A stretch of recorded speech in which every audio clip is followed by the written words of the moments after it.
Hey, what's up guys, c'est Initium. Aujourd'hui, projet sympathique que j'ai créé durant cette semaine. En fait, j'ai mis approximativement 3-4 jours quand même à le réaliser, en bonne et due forme évidemment. C'est un projet pour les développeurs, fait, bon je m'estime, je me considère comme un développeur, donc fait par un développeur en soi, techniquement. Mais c'est un projet fait pour les développeurs, par un développeur, voilà l'intitulé de la chose. Intriguant, j'imagine, c'est normal, vous êtes intrigués, tout le monde est intrigué dans cette salle. Je confirme, c'est incroyable. Ça fait pas mal de temps que je réfléchissais à faire un truc dans le style là, que dans le projet que je vous ai montré, parce que j'en avais marre en fait de devoir à chaque fois chercher les différents sites, etc. pour me faciliter la tâche dans le web. Donc j'ai créé une petite application web en fait, un petit outil regroupant tout plein de générateurs, etc. de CSS, de trucs comme ça. Bref, je vais vous montrer tout ça, je vais vous expliquer. En tout cas, n'hésitez pas à liker, à partager, à vous abonner, ça fait plaisir. C'est parti, je vous montre le projet, je vous montre tout ça. Dans 3, 2, 1, c'est parti. On se retrouve sur le projet. C'est avec un immense honneur et plaisir que je vous montre ça. Je le trouve plutôt sympa, plutôt joli, très simple, et c'était le but évidemment, c'était le but recherché, parce que vous allez voir, j'ai pas envie de spammer, de mettre plein d'effets, etc. Ça sert à rien, parce qu'en plus c'est pour les développeurs, c'est pour les faciliter la tâche, donc autant faire un truc facile, c'est logique. Moi-même du coup je l'utilise et ça m'aide pas mal, vraiment pour les créations de sites, c'est vraiment pas mal, je suis vraiment content de ce truc. Donc je vous montre directement tout ça, sans plus attendre. Alors je l'ai nommé outil CSS, tout simplement, parce que c'est un outil pour le CSS, mais pas que, c'est un outil un peu d'automatisation, d'aide on va dire, sur plein de domaines, dont le CSS. En fait, mais vous allez voir. Bon, en tout cas, on arrive sur le site. Qu'est-ce que le site nous dit? Ce site répertorie différents liens d'outils en CSS, que ce soit au niveau d'animation avec des keyframes, mais aussi des styles de texte avec des shadows et autres. Vous trouverez beaucoup d'outils en ligne vous permettant de fabriquer des styles fantastiques. Votre créativité sera la seule limite. Bon, le marketing, le marketeur là, directement. Le businessman, il a parlé. Waouh, incroyable ce petit slogan. Mais c'est vrai en soi, c'est vrai parce que vous allez voir, ça regroupe pas mal de choses. Ça m'a demandé aussi une petite journée d'analyse et de recherche, donc j'ai trouvé grâce à certains développeurs que je suis sur Twitter, notamment qui font des threads d'outils en ligne justement pour nous aider, aussi de certaines vidéos qui en parlaient, etc. Et bref, ce tout a fait que j'ai cherché des ressources à gauche à droite, puis j'ai tout assemblé en un site. Comme ça, vous n'avez pas besoin à rechercher, c'est moi qui ai fait le travail de recherche. J'ai plus qu'à profiter de l'application. C'est beau, c'est magnifique. Donc bon, voilà un petit truc sympa. J'avais envie de faire un mode d'éclairage sombre et un mode d'éclairage clair. Donc là, quand vous arrivez, vous avez un petit truc en JavaScript. Voilà, donc ça c'est en mode clair. Et ça, bam, c'est en mode sombre. Donc tous les textes passent en blanc ici et le background passe en nuance de noir. Voilà. Donc voilà, comme ça vous avez un mode sombre et un mode éclairé, vous pouvez choisir. Ça je l'ai mis parce qu'en gros la journée j'aime bien quand c'est éclairé, etc. Mais le soir ça me fait mal aux yeux, donc pour pas que ça me fasse mal aux yeux, et j'imagine que ça vous fasse pas trop mal aux yeux à vous aussi, pour ceux qui vont l'utiliser. En tout cas si vous êtes développeur, vous allez voir, normalement vous allez potentiellement passer par ce petit site, peut-être, en tout cas voilà. J'ai mis un petit logo du CSS évidemment, parce que c'est du CSS, donc voilà le petit logo de CSS. Alors premier onglet animation, d'ailleurs je peux vous le présenter en fait parce qu'il est déjà en ligne. Donc vous arrivez, partie animation, clac, plutôt content, pareil vous pouvez choisir en full black ou en white, voilà. Bon, on va mettre en black parce que c'est sympa en vrai, parce que là ça me frite les yeux, donc on va mettre en black, voilà. Hop. Nous ce qui nous intéresse c'est le côté fonctionnel. Après le côté design, bon voilà, ça reste un design c'est classique, j'ai voulu faire un truc épuré, donc avec quelques petits borders ici, j'ai fait un petit rond et tout. Bref, quelques petits trucs sympas en CSS, mais rien de folichon. Donc on retrouve différents sites, donc là en fait j'ai voulu faire des petites illustrations, donc j'ai pris des screens avec Photoshop, j'ai réduit, j'ai fait des petites mini illustrations du site en fait en question. Là par exemple vous avez animation bloc et texte, admettons ça vous intéresse, tac, vous voyez ce petit truc, hop, ça vous intéresse, vous cliquez dessus, ça vous redirige dessus, Animista, tac, try me, bam, et là vous pouvez tester vos différentes animations, etc. Et puis après vous n'avez plus qu'à retirer le code, évidemment. Là vous voulez, admettons, hop, tac, flip scale, vous voulez voir le code, vous cliquez là, bam, vous avez le code, vous copiez-coller, et vous êtes bien. Voilà, bref, très pratique. Je voulais pas trop vous casser la tête, voilà, vous avez directement ça qui vous permet de vous faire des animations. Donc très sympa. J'ai trouvé pareil ces petits sites, en fait j'ai vraiment mis les sites que j'ai eu un coup de cœur et qui me servent vraiment. Là c'est pareil, c'est un autre style un peu, mais c'est presque la même chose. Voilà, vous pouvez aussi choisir, là la taille des blocs, et vous pouvez choisir son animation, etc. Mais bref, c'est la même chose. Vous avez pareil aussi, hop, effet slide, tag, vous avez votre petit bonhomme et vous pouvez lui faire plein d'effets. Avec ça, vous allez copier directement le code qui sera là. Donc voilà, pareil, il va aussi vous donner des petites animations sympas. Vous avez aussi les background, si vous voulez changer des petits trucs de background, vous voulez faire un truc un peu joli, un peu flouté, etc. Vous pouvez customiser votre background avec ce site qui donne quelques petites possibilités de background sympathiques si vous voulez faire des trucs un peu design. Image animation, pareil, l'animation kit c'est pareil. Keyframe app, très bien. Après, il faut savoir l'utiliser. Moi, je l'ai encore jamais utilisé, une fois juste pour le tester. J'ai vu beaucoup de vidéos qui en parlaient, qui ont dit que c'était vraiment bien, donc je l'ai rajouté. Il faudrait que je m'y intéresse un peu plus en profondeur, mais en tout cas à ce qui paraît il est vraiment bien, donc je l'ai rajouté ici. Et puis des trucs comme voilà aussi multiples animations, pareil, il va vous aussi donner des petites animations, vous pouvez changer, bref ceci des petits sites d'animation quoi directement. Voilà, donc pour le côté animation vous avez vraiment plein de sites d'animation, vous choisissez, il y en a toujours qui vont mieux vous correspondre pour de projets que d'autres, etc. D'ailleurs en commentaire si vous avez des sites à conseiller, que vous trouvez bien, je jetterai un œil et puis si vraiment je trouve qu'il est bien et très adapté, je l'ajouterai dans cette application web, voilà. En tout cas, on va passer maintenant dans les styles. Petit onglet style, on met ça en black. Donc là j'en ai mis un peu plus parce qu'il y a vraiment beaucoup de choix de styles. Vous avez des text shadow generators, voilà, directement. Ça c'est génial, vraiment, c'est beaucoup trop bien. Comme ça, vous n'avez vraiment pas à vous embêter à changer les valeurs, etc. Vous pouvez vraiment extrêmement beaucoup les modifier et ça c'est super cool. Bouton generator, très sympa pour avoir des beaux boutons en fait. Vu que j'utilise pas souvent Bootstrap, ben j'ai souvent je crée des styles de boutons. Des fois c'est un peu plus long que d'autres pour faire des beaux styles de boutons. Donc là ça vous donne vraiment beaucoup de boutons sympas que vous pouvez par la suite en plus modifier. Franchement ultra bien. Après je vais pas tous les faire parce qu'il y en a vraiment beaucoup là-dessus. Je vous laisserai aussi découvrir évidemment, allez voir l'application. Grid générateur, ça vous permet de faire des CSS grid, donc des placements en fait. Voilà. Directement, admettons là vous mettez votre div 3, ici il y aura votre div 4, là il y aura div 5, div 6, 17. Bref, vous pouvez vraiment faire vos grids en fait. CSS grid c'est extrêmement chiant des fois, surtout quand vous commencez. Là au moins ça vous le simplifie, puis vous pouvez... Après il faut quand même savoir comment ça fonctionne évidemment. Vous avez aussi CSS Wave qui va vous permettre de générer des belles vagues, etc. pour faire des belles transitions de site et tout, super sympa. Border radius, des beaux border radius qui vous permettent de faire des formes un peu stylées. Color palette, ultra pratique pour vos sites. Vous avez la palette de plein de couleurs qui peuvent aller entre eux, etc. Et puis vraiment vous pouvez choisir des couleurs spécifiques. Donc des fois vous pouvez faire des alliages de couleurs magnifiques pour vos sites, c'est incroyable. Un site que j'ai trouvé un peu sympa, QR code generator. En fait vous mettez le lien de votre URL et ça vous donne un QR code. Par exemple, hop, on met cette URL là et ça nous donne le QR code pour cette URL là. Et là, si vous prenez tout de suite là votre téléphone et que vous scannez cette URL là, ça va vous rediriger vers mon site. Voilà. Et d'ailleurs c'est très drôle parce que quand vous changez quelques mots, ça change le truc. Donc si par exemple vous prenez juste l'URL là, bam, ça vous dirige directement sur ce truc là. Donc je trouve ça vraiment cool en fait, ça vous génère des QR codes, c'est drôle. CSS Generator Text, alors bah là il y a plein de trucs, vraiment sur CSS Generator vous avez vraiment tout le CSS que vous pouvez choisir, il n'y a pas que du texte. J'ai mis texte, mais il y a plein de trucs, il y a des border radius, des shadows, etc. Vous pouvez vraiment avoir beaucoup de styles de texte ou de border, etc. Très gros site, très sympa. Multiple CSS Generator, c'est un peu comme le CSS Generator juste là. Il va vous générer aussi à blinde de différents trucs, donc ça se ressemble vraiment pas mal. Si vous êtes en manque d'inspiration, Inspiration Design, incroyable, c'est un site voilà, qui regroupe plein de designs que vous pouvez juste regarder et puis vous en inspirer pour après faire des sites, etc. Des implémentations de design, que je trouve ça vraiment cool. Voilà, ça vous donne des petites applications, comment c'est fait, etc. Des petits styles en fait de sites. Donc pour des templates et tout, c'est vraiment utile.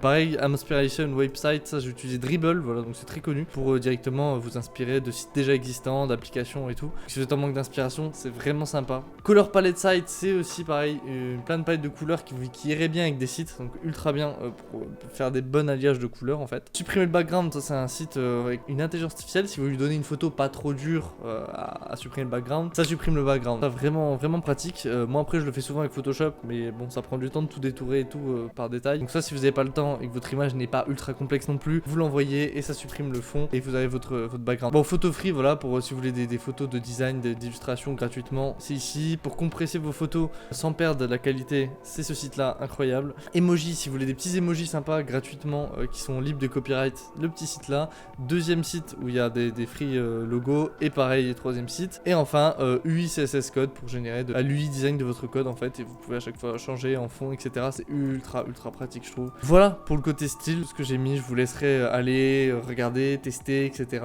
Et vous me direz notamment en commentaire ce que vous en pensez. Et normalement j'ai vraiment mis des bons sites hein. Et là, la dernière étape, Meta. Qu'est-ce que Meta? Meta, non, c'est pas Facebook, je vous arrête tout de suite. Meta, c'est simple, en fait, c'est le métaverse. Voilà, en fait, grâce à ça, vous rentrez dans le métaverse. Et non, ouais, je m'en porte beaucoup trop tôt. Hein, non. Meta, en gros, ça vous permet de générer des balises méta, tout simplement. Donc, pour faire du SEO, donc du Search Engine Optimization, il vous faut des balises méta. Il y a des robots qui vont scanner vos sites, etc. C'est très bien d'avoir des balises méta pour différentes structures. Donc, ça vous permet de générer des balises méta.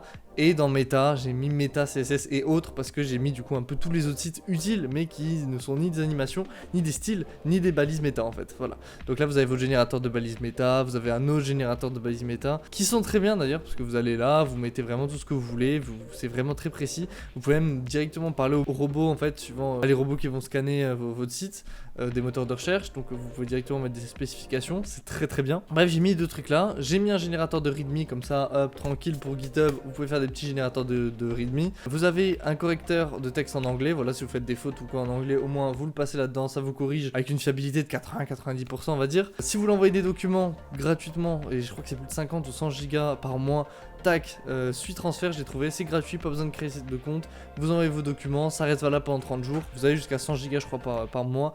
Ils doivent se baser, je pense, sur une adresse IP, donc je pense qu'il y a moyen qu'en plus, si vous utilisez des VPN, hop, vous pouvez envoyer 100 Go à l'infini en changeant d'IP, donc ultra pratique. Le correcteur de langue, voilà, donc Reverso, c'est très pratique si vous voulez corriger votre français, votre anglais, bref, vous mettez votre texte et ça le corrige. Vous pouvez même traduire des textes, très pratique. Si vous voulez tester votre JavaScript, vous pouvez le tester directement. C'est un peu comme Replit, ça vous permet directement de tester votre code en fait, de tester vos fonctions, etc. Et enfin, un truc, j'ai appelé ça question des gens parce que j'avais pas d'autres trucs. J'ai trouvé ce site plutôt sympa. C'est vous mettez votre produit, votre sujet, bref, vous mettez un peu ce que vous voulez. Vous choisissez votre pays et votre langue, vous faites une recherche et ça met toutes les questions qui ont été les plus recherchées. C'est très utile, je trouve, pour faire par exemple du valuable product, pour vraiment attirer des gens en mettant des bonnes questions, justement, en regardant quelles sont les questions les plus posées selon votre produit ou quel est le produit le plus recherché. Bref, il y a plein de choses intéressantes à faire. Je trouve ça plutôt sympa, ça vous donne vraiment beaucoup de données par rapport à un sujet vraiment cool pour avoir beaucoup de data et pour pouvoir travailler avec. Voilà pour le côté méta et autres. Voilà donc, ce que j'ai rajouté, ce que je trouve essentiel quand on crée un site, enfin si on veut travailler dans le développement site web, etc. Voilà pour la présentation. Grosse présentation, vous allez me dire, effectivement. Donc spécialement conçu pour les développeurs, hein, forcément. Mais je voulais faire un truc voilà, qui permet d'aider, contribuer un peu à ma façon. Je suis en train de rentrer dans cette communauté de développeurs et j'aime beaucoup. Et contribuer à ma façon voilà, pour aider les autres à la programmation, ça peut aider des gens, c'est cool.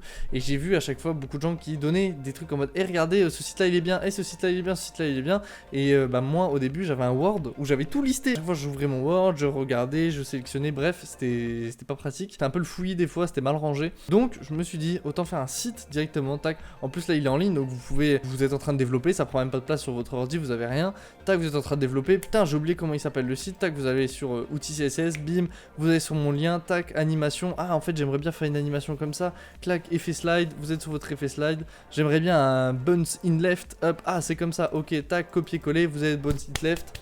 Vous êtes content, ça marche pour plein de trucs. Donc je trouve ça ultra intéressant et je trouve ça vraiment pratique. Voilà, j'espère que ça va aider des gens, j'espère que des gens aimeront et trouveront ça cool, parce que c'est le but. Voilà, je passe un peu à la partie code, ça sera pas la partie la plus longue, hein. Pour une fois vous allez me dire, effectivement, j'ai pas trop vous embêter avec le code parce que simplement c'est assez rapide, hein. C'est très basique honnêtement, je vais pas faire le gars, c'est très basique, c'est pas très compliqué. C'est du HTML, CSS et JavaScript avec un peu de JS, donc bon, vraiment, ça casse pas 18 pattes à un petit caneton, voilà. Grande citation. Donc, quand vous arrivez dessus, voilà, là, j'ai commenté aussi en plus mon code. Maintenant, je commence à adapter. J'en avais parlé dans une précédente vidéo. J'essaye de plus en plus de bien coder et tout, de bien commenter mon code, etc. De façon claire, nette et précise. Côté header, votre nav, vos boutons qui vont permettre de relier en JavaScript, voilà. Et votre petite introduction, vraiment là tout classique. Et en fait j'ai répertorié ça dans... Là vous avez votre CSS de l'index, tac, voilà. Évidemment j'ai pas précisé mais je l'ai adapté à tout type de format. Donc vous pouvez y aller sur téléphone, comme sur tablette, comme sur ordi. Bon ça c'est logique maintenant, c'est un peu la base d'un site. Bref c'est adapté, je vous laisse regarder, vous allez normalement bien aimer, c'est adapté, c'est cool, ça fait plaisir. Vous avez votre petit JS, alors le JS je sais très bien que je peux le factoriser. Je ne l'ai pas fait parce que j'avais pas envie de me pencher dessus, parce que je trouve... En fait je parle du principe, peut-être c'est bête hein, mais en gros je me suis dit, vu que c'est des petites fonctions très légères, il y en a pas beaucoup et que c'est vraiment un code très simple, pas besoin de le factoriser, j'ai pas besoin de faire ça en 3 lignes de code, même si je suis d'accord, si j'y réfléchis, ça peut être possible, je pense si je me penche sur le sujet, large moyen de le faire, je suis d'accord avec vous, mais j'ai préféré le laisser comme ça parce que c'est même pas, voilà, c'est 39 lignes, ça passe. J'ai fait exprès de bien commenter, bien de mettre tous les éléments dans l'ordre et de les trier et tout pour avoir une logique, comme ça fait pas trop gros, il y a la logique, c'est rapide et simple à comprendre. Ça prend pas la tête, c'était vraiment le but, je voulais faire un truc clair, net et petit et précis. Ça c'est pour le côté JS qui va changer du coup les différents blocs en fait selon sur quel bouton on a cliqué. Le côté animation, ça reste très classique, hein, l'HTML, tout ça, bam. J'ai à chaque fois commenté et en fait ce qui est très bien avec ce genre de site, je me suis permis dans mon code à moi de bien m'organiser, de bien m'orienter pour faire un truc simple. Je me suis fait un truc très simple, c'est que si par exemple là j'ai envie de rajouter une nouvelle image ou deux nouvelles images avec comme vous avez vu des nouvelles ressources etc, si j'ai envie de rajouter juste directement un nouveau bloc, j'ai fait en sorte de mettre ça dans des blocs de déblocs comme ça, regardez. Admettons je veux rajouter une nouvelle ou deux images en fait, j'ai juste à faire un truc très simple, je copie le main content, c'est pour ça que j'ai appelé ça main content, je le colle. Hop, je sauvegarde, bam, j'ai ma nouvelle image, vous voyez, j'ai essayé de faire le plus simple possible pour que ça soit le plus logique, le plus automatisé pour moi. Ça fait que j'ai juste à copier-coller un main content, et puis après je change à l'intérieur le href, attends, je vais l'enlever quand même, voilà. J'ai juste à changer le href ici, le nom de l'application, et là je mets la petite photo que je fais sur Photoshop, et puis bam, j'ai rajouté un nouveau contenu, voilà. J'ai fait pareil pour la balise méta et style, comme ça c'est extrêmement logique et simple de rajouter des choses, et ça ne prend pas la tête, il n'y a pas besoin de recréer d'autres classes, etc. Bref, c'est vraiment très simple, j'ai essayé de faire au mieux. Et Et en plus, j'ai fait en sorte que ça soit un peu près droit, j'ai essayé de faire le mieux possible. Vu que lui, il est tout seul, tac, voilà, que ça s'aligne en fait directement. Comme ça, j'aurais pu le faire en grid, mais j'ai fait directement avec des flex et des diffs comme ça marche très bien. Ça fait que quand je rajoute que un truc, bah en fait ça va directement le mettre au milieu, 2 trucs ça va rester bien au milieu, et 3 trucs ça va s'aligner en ligne. Et du coup ça fait très linéaire et très beau et j'aime bien. Et puis après bon, vous avez votre petit onglet ressources où là j'ai aussi rangé dans l'ordre en fait avec toutes les images, les différentes images, voilà. J'ai fait une petite bordure avec Photoshop suivant le dossier en question. Donc, par exemple pour tout ce qui est animation, vous voyez j'ai fait une petite bordure un peu sciant comme ça. Pour tout ce qui est balise méta, j'ai fait une balise bien verte, voilà, pour différencier. Et tout ce qui est balise style, j'ai fait une balise un peu bleutée exprès. En tout cas voilà pour la présentation du site. N'hésitez pas à me dire ce que vous en pensez dans les commentaires. Si vous avez fait un petit tour, bah voilà, enfin allez faire un petit tour et après dites-moi ce que vous en pensez dans les commentaires. Si vous allez l'utiliser ou pas, enfin j'espère que vous allez l'utiliser quand même, je suis quand même content de ce petit truc. Peut-être juste je rajouterai un petit truc Initium ou quoi dessus quand même, peut-être dans le titre un peu Initium, que ça au moins je mets ma petite patte. En tout cas je vous rassure, hein, c'est vraiment full gratuit, il y a aucun bénéfice, je prends pas de revenus sur les gens qui vont sur le site, bref, rien du tout. Je l'ai fait ça juste pour aider quelques développeurs, voilà, si ça intéresse les développeurs, etc. Si ça peut aider, c'est cool, j'avais envie de faire ça pour aider. Je trouvais sympa de contribuer un peu à cette grande communauté qui est la communauté des développeurs et des programmeurs. J'essaye d'aider à ma petite échelle. J'espère que ça vous aura plu. N'hésitez pas à me dire aussi dans les commentaires, à me proposer si vous avez des sites qui permettent d'automatiser pas mal de tâches, etc. qui sont utiles. Dites-le moi dans les commentaires et puis je verrai si vraiment j'estime qu'ils sont top. Je les rajouterai dans le site, y a pas de souci. Du coup voilà, c'était en tout cas Initium. N'oubliez pas, likez, abonnez, partagez. Je vous aime, j'adore, je vous kiffe. À la prochaine. Salut!